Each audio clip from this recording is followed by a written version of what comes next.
आज हम बात करेंगे सॉफ्ट स्किल्स के ऊपर, जो कि स्कूल लाइफ से लेके हमारी यूथ तक, हमारी प्रोफेशनल लाइफ तक, पर्सनल लाइफ तक जो है वो किस तरह से एक इम्पॉर्टेंट रोल प्ले करते हैं।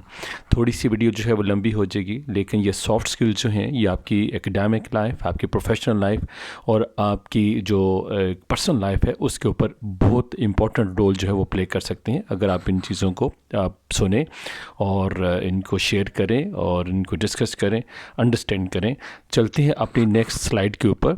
ये सॉफ्ट स्किल्स जो हैं वो इनफैक्ट हैं क्या? तो सॉफ्ट स्किल्स जो हैं इनफैक्ट लाइफ स्किल्स हैं जो कि पॉजिटिव इन्वायरमेंट क्रिएट करती हैं और हमारी प्रोफेशनल लाइफ के अंदर जो है ये बहुत इसेंशियल है, बहुत इंपॉर्टेंट रोल प्ले करती हैं।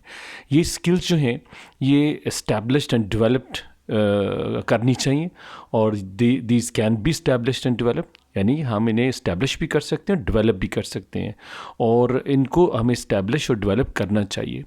जैसे हम जानते हैं कि ह्यूमन बीइंग जो है it is a social creature, social animal, so he likes to live in groups.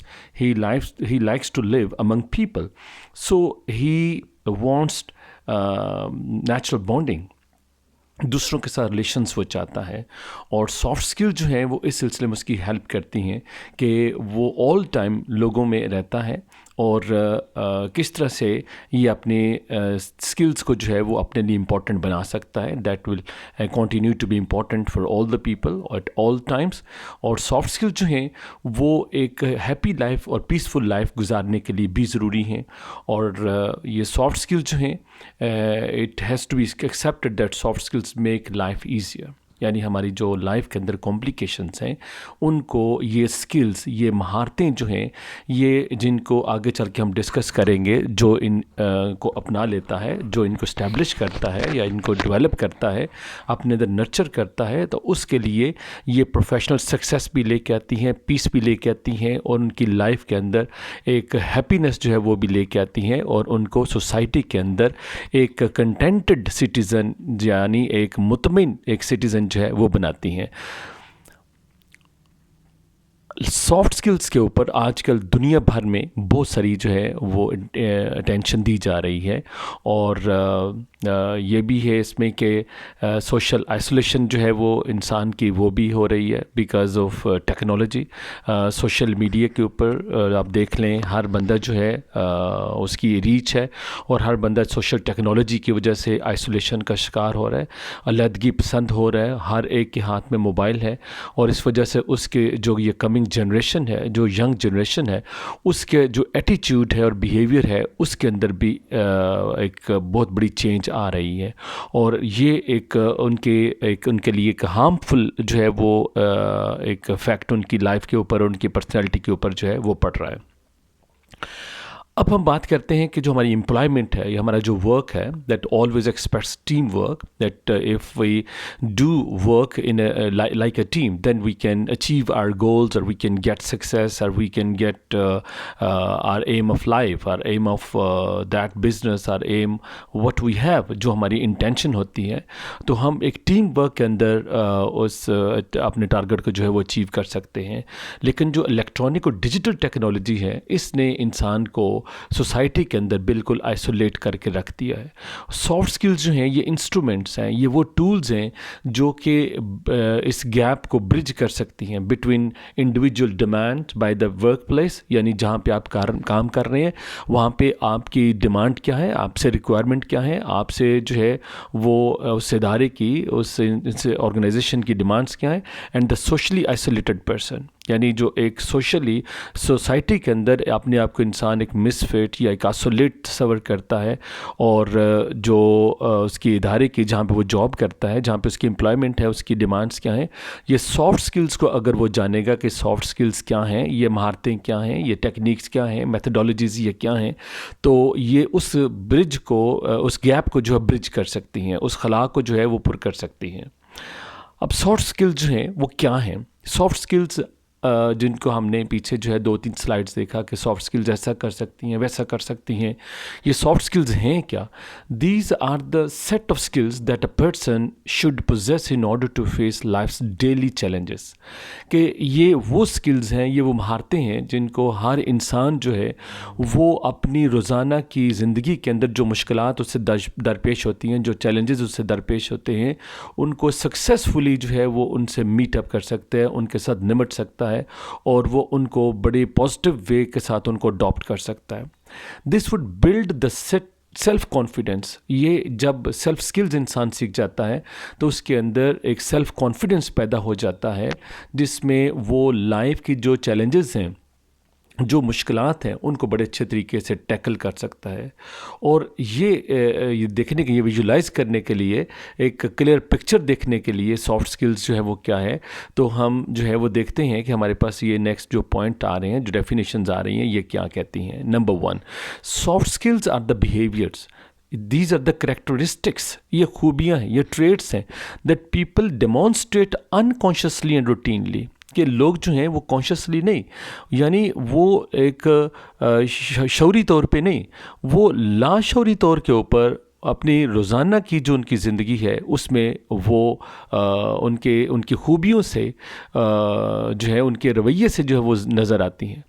Number 2, for success in the work place, और जहाँ पे आप काम कर रहे होते हैं वहाँ कामयाबी हासिल करने के लिए the contribution of soft skills are 85%। कि सॉफ्ट स्किल जो हैं वो 85% काम करती हैं, और जो टेक्निकल काम है, जो आपकी जॉब है, जो आपकी एम्प्लॉयमेंट है, वो 15% जो है वो वहाँ पे काम करती है। तो ये नंबर 2 में अगर आप देखें कि 85% जो है वो आपकी कंट्रीब्यूशन है आपकी इनकी स्किल्स की, सॉफ्ट स्किल्स की, और 15% जो है वो आपकी टेक्निकल स्किल्स होती हैं।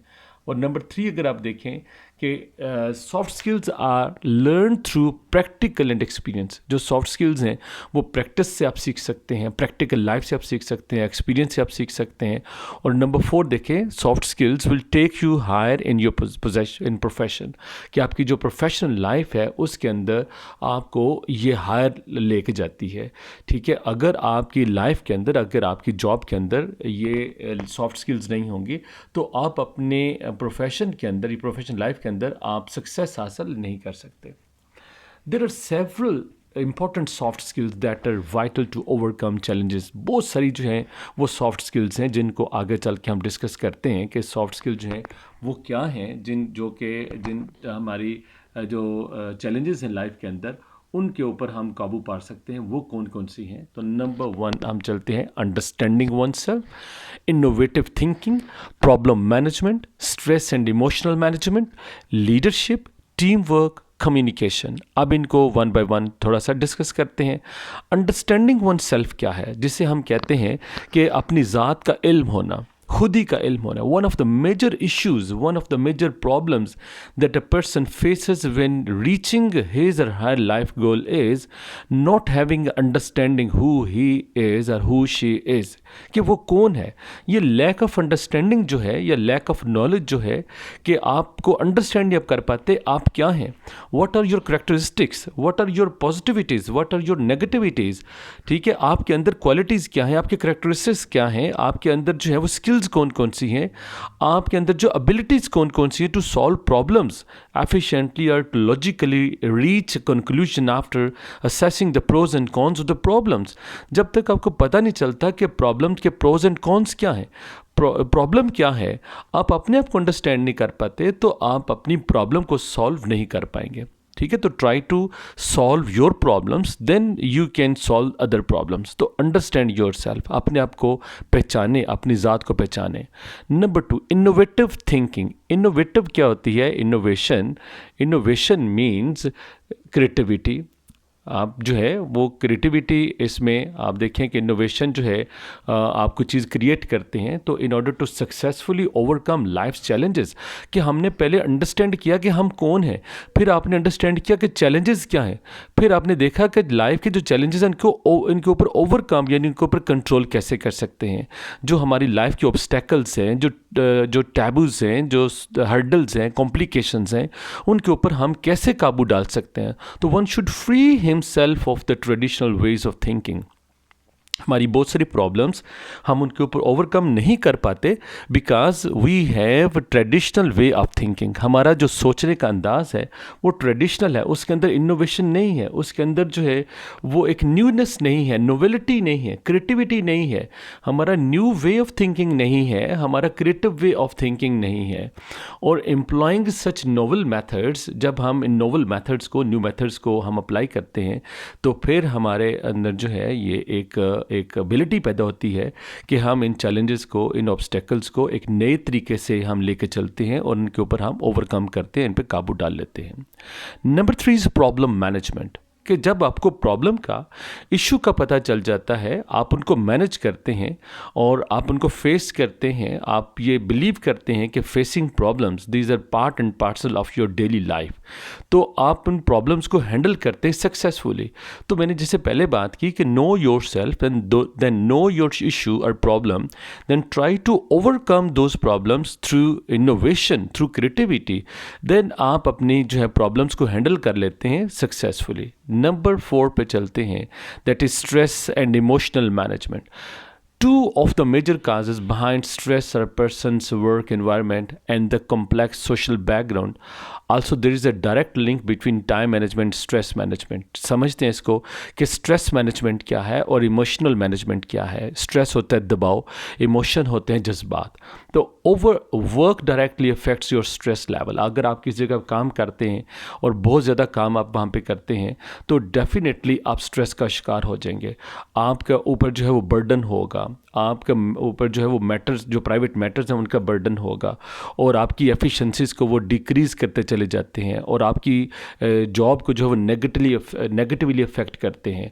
जब आप अपनी जॉब से आप घर वापस आते हैं तो आप अपने साथ वही बोझ जो ऑफिस का है वो कैरी करके आप उन्हीं प्रॉब्लम्स के साथ आप अपने घर में आ जाते हैं, जिससे आपकी जो प्रॉब्लम है, जो आपकी प्रॉब्लमेटिक इशू सिचुएशन है, वो जो क्रिएट आप कर लेते हैं, आपके वो डोमेस्टिक लाइफ के ऊपर भी नेगेटिव इफेक्ट होता है और इसी तरह से आपकी जो ऑफिशियल लाइफ है, जो आपकी प्रोफेशनल लाइफ है, उसके ऊपर भी जो है वो इफेक्ट होता है. और ये एक this may affect as a vicious circle and reduce one's patience. इससे आपका जो पेशेंस लेवल है, अगर आपका जो सब्र का पैमाना है या आपके अंदर जो एंड्योरेंस है, ठीक है, वो उसका रिजल्ट क्या निकलता है? Restlessness of mind. आपके बिहेवियर के अंदर नेगेटिविटी आती है, आपका जो मेंटल एबिलिटीज़ है उसके अंदर नेगेटिविटी आती है, स्ट्रेस आपका बढ़ता है, दबाव बढ़ता है, एंग्जाइटी लेवल आपका बढ़ता है, आपका जो है वो कॉन्फ्लिक्ट लेवल जो है वो इंक्रीज होता है और आपके पास सॉल्यूशन जो प्रॉब्लम्स के वो कम से कम होते चले जाते हैं. आपके अंदर लैक ऑफ क्रिएटिविटी आती है, लैक ऑफ इनोवेशन आती है, आप आइसोलेशन का शिकार होते हैं और आप दूसरों के साथ जो आपकी जो एक रिलेशनशिप है वो नेगेटिव होना शुरू हो जाती है. आप दूसरों से मिलना जुलना छोड़ देते हैं और आपकी जो मेंटल हेल्थ इश्यूज़ हैं वो क्रिएट होना शुरू हो जाते हैं. तो however there is also a positive outlook on stress called required stress. ठीक है, एक जो आपने स्ट्रेस ले लिया, आपके पास स्ट्रेस आ गया है, आपको स्ट्रेस का आप शिकार हो गए, तो उसकी पॉजिटिव आउटलुक भी है स्ट्रेस के ऊपर है. For example an example is the stress induced by fear of an exam which could motivate a person to study. For example आपके एग्ज़ाम्स हैं, आपको स्ट्रेस आ जाता है, आपके अंदर एक खौफ है एग्ज़ाम्स का, आपको मोटिवेट करेगा स्टडी करने के ऊपर. ठीक है, ये एक रिक्वायर्ड स्ट्रेस है. और management of emotions such as anger, sorrow and happiness has a direct relationship with the management of stress. कि आपके जो मैनेजमेंट ऑफ इमोशंस है, फॉर एग्जांपल एंगर एक इमोशन है, एक जज्बा है, एक सॉरो दुख, हैप्पीनेस एक खुशी, ये मैनेजमेंट ऑफ इमोशंस हैं. ये इनका डायरेक्ट रिलेशनशिप है मैनेजमेंट ऑफ स्ट्रेस के साथ. Relaxed and fear mind will distance you from anger. अगर आप रिलैक्स हैं, आप फ्री हैं, आपकी जो है वो फ्री माइंड है, तो ये आपको एंगर से दूर ले जाएगा. तो इसी तरह से हमें मैनेजमेंट ऑफ इमोशंस को और मैनेजमेंट ऑफ स्ट्रेस को, इनको भी टैकल करना है. तो there should be freedom to cry. ठीक है, व्हेन सैड, कि जब यानी आप दुखी हैं तो आप को रोने की जो है वो फ्रीडम होनी चाहिए. टू स्माइल और laugh when one is happy. जब आप खुश हैं आप को स्माइल कर सकते हैं, आप हंस सकते हैं. The point here is that emotion should not negatively affect on any one और एनी अदर्स. कि आपके जो इमोशंस हैं या जो स्ट्रेस है उसका नेगेटिव आपके ऊपर असर नहीं होना चाहिए या दूसरों के ऊपर इसका नेगेटिव असर नहीं होना चाहिए। When you manage your emotions, ठीक है, जब हमने बात की कि अगर आप जो है आप हंसना चाहते हैं तो you are free to smile, you are free to laugh. अगर आप सैड हैं you are free to cry, आप रो सकते हैं, लेकिन इसका असर जो है नेगेटिव वो आपके ऊपर या आपके दूसरों के ऊपर नहीं होना चाहिए। तो when you manage your emotions you will be at ease, solve a problem in its early stage. अगर जो ही प्रॉब्लम पैदा होती है आप उसको अर्ली स्टेज के ऊपर ख़त्म करने की, हल करने की कोशिश करें। आपकी जो होप्स हैं वो रियलिस्टिक होनी चाहिए, वो हकीकत पसंदाना होनी चाहिए, और अपने आप को आप उन एक्टिविटीज़ के अंदर इंगेज करें जिनको आप इंजॉय करते हैं आउटसाइड ऑफ वर्क। यानी आप अपने काम से हट के अपनी एक्टिविटीज़ को जो है वो इंजॉय करें। आप रिलैक्स रहने की प्रैक्टिस करें, एक्सरसाइज करें, चाहे वो थोड़ी देर के लिए हो, डेली रेगुलरली बेसिस के ऊपर एक्सरसाइज करें। अपनी प्रॉब्लम्स को दूसरों के साथ आप शेयर करें, अपने स्पाउस के साथ, आप ट्रस्ट वर्दी फ्रेंड्स के साथ अपने जो है वो शेयर कर सकते हैं। क्रिएट अ गुड प्लान कि आप जो काम करना चाहते हैं, जो आप अपनी लाइफ गुजार रहे हैं, अपने अपना दिन कैसे गुजारना है, उसके ऊपर जो है वो एक आप प्लान बनाएं। आप जो है वो स्मॉल ब्रेक लें, जहाँ पे आप काम कर रहे हैं हर 2 घंटे के बाद थोड़ी सी ब्रेक ले लें, अपने मूड को चेंज करें। ठीक है, आपकी अगर नींद अच्छी नहीं, अपनी नींद को अच्छा करें, और check if the mood that you consume, food that you consume is healthy enough. आप जो फूड ले रहे हैं आपके मूड के मुताबिक है, जो आप फूड ले रहे हैं क्या वो जो कंज्यूम करें क्या वो काफ़ी है, क्या वो हेल्दी है, कहीं आप जो है वो गलत चीज़ तो नहीं खा रहे। और इसी तरह से आप मेडिकल चेकअप अपना करवाएं। आप अपने जो है drink the required amount of water daily, आप अपनी एक खासी मकदार जो पानी की वो आप लें, अपने हैबिट बनाएं पानी लेने की। आप मॉर्निंग वॉक करें, आप इवनिंग वॉक करें, ठीक है। That the entire sole of the foot touches the floor, कि आपका पूरा पाँव जो है वो ज़मीन के ऊपर, यानी हमारा रिश्ता जो है वो ज़मीन से कटता चला जा रहा है, कि हम जो है वो सही तरह से प्रॉपर हम जॉब भी नहीं कर पा रहे, प्रॉपर हम अपनी लाइफ को भी नहीं गुजार पा रहे, प्रॉपर हम एक्सरसाइज भी नहीं लेते, प्रॉपर हम वॉक भी नहीं करते। तो get rid of the thoughts, जो हमारे दिमाग के अंदर ख्यालात हैं, जो आपकी थिंकिंग को, आपकी थिंग्स को जो है वो एक रॉन्ग वे की तरफ लेके चले जा रहे हैं। तो try to get rid of the thoughts that make you think that things should only happen in a particular way and in that way only, कि जैसे आप चाहते हैं कि चीज़ें ऐसी ही होनी चाहिए। ठीक है, आपके माइंड के अंदर जो है वो आपने एक स्ट्रिक्टनेस पैदा कर दी है, उससे आपको छुटकारा जो है वो हासिल करना चाहिए। Number 5 is last heading, leadership. Let's understand the concept about leadership. A leader can be identified as a person who motivates others. एक ऐसा इंसान एक आपकी टीम के अंदर, आपके घर के अंदर, आपकी प्रोफेशनल लाइफ के अंदर जो कॉमन गोल्स को अचीव करने के लिए, एक फैमिली के अंदर, एक सोसाइटी के अंदर या वर्क प्लेस के अंदर, जो एक ऐसा इंसान है जो दूसरों को मोटिवेट करता है, दूसरों को गाइड करता है। But the unfortunate situation of today is that most people are waiting for a person to guide them because they have failed to identify the leadership qualities within him और her. कि हर बंदा सोचता है मेरे अंदर leadership qualities नहीं है, हालांकि उसके अंदर क्वालिटीज़ होती हैं। वो दूसरों को लीडर देखना चाहता है, वो खुद लीडर नहीं बनता, खुद दूसरों को लीड नहीं करता। ठीक है, हर बंदे के अंदर लीडरशिप क्वालिटीज़ मौजूद हैं। Even if one gets the leadership opportunity, it is more challenging to maintain it. Therefore, leadership is a soft skill that needs to be developed. तो हमें अपने अंदर जो है वो लीडरशिप क्वालिटीज़ पैदा करनी है कि हमारे अंदर भी एक लीडर है। हम दूसरों की तरफ देखते हैं कि दूसरा हमें कोई एडमिनिस्ट्रेटर मिले, कोई लीडर मिले जिसके अंदर लीडरशिप क्वालिटीज़ हों, एक एडमिनिस्ट्रेटर मिले, एक मोटिवेटर मिले, या हमें एक मैनेजर जो है वो मिले, एक हमें ऐसा हेड मिले।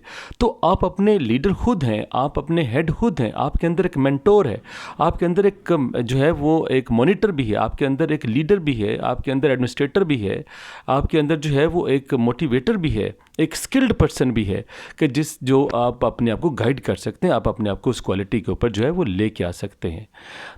नंबर से टीमिंग अप, कि आप उसको जो है आप टीम बनाएं। It is important to understand what a team is. Team क्या है? to engage in a discussion with the trainees about the future of list down the discuss features based on their preference. Compare the following definitions with the features brought forward by the trainees. ठीक है, आप कुछ trainer से मिले, आप उनसे guidance ले सकते हैं, आप अपने टीम मेंबर बना सकते हैं, किसी टीम का आप हिस्सा बन सकते हैं, आप उनके देखें कॉमन गोल्स कौन से हो सकते हैं, और हर जो टीम मेंबर है वो उसका कंट्रीब्यूशन क्या है आप कॉमन गोल्स को अचीव करने के लिए, और उनके अंदर जो है वो आप टीम मेंबर्स के अंदर जो है वो इंटरेक्शन पैदा करें। आप जिस टीम का हिस्सा हैं आप दूसरों के साथ इंटरेक्शन पैदा करें। इससे आपकी जो है वो सोशल लाइफ और आपकी जो है एक जो वर्क प्लेस है जहाँ पे आप काम कर रहे हैं वहाँ पे आपकी लाइफ जो पॉजिटिव होगी, और आप देखेंगे कि आपके अंदर चेंजेस आती चली जाएंगी, और आप एट दी एंड आपके अंदर जो है एक लीडरशिप की क्वालिटीज़ भी जो है पैदा होगी, और ये सिर्फ और सिर्फ कामयाबी जो है वो आपकी सॉफ्ट स्किल्स की वजह से आएगी। तो आई वुड सजेस्ट यू कि आप अपने सॉफ्ट स्किल्स को बेहतर करें, जो कि 85% हमारी प्रोफेशनल लाइफ के अंदर रोल प्ले करती हैं। तो you will see that your professional, your domestic, your personal, your family, your social, your professional life will groom with the passage of time. आप इस वीडियो को सुने थोड़ा सा पेशेंस रख के, और इन चीज़ों को अप्लाई करें अपने प्रोफेशनल और पर्सनल लाइफ के अंदर, तो I assure you that you will success in different matters, different fields of your life.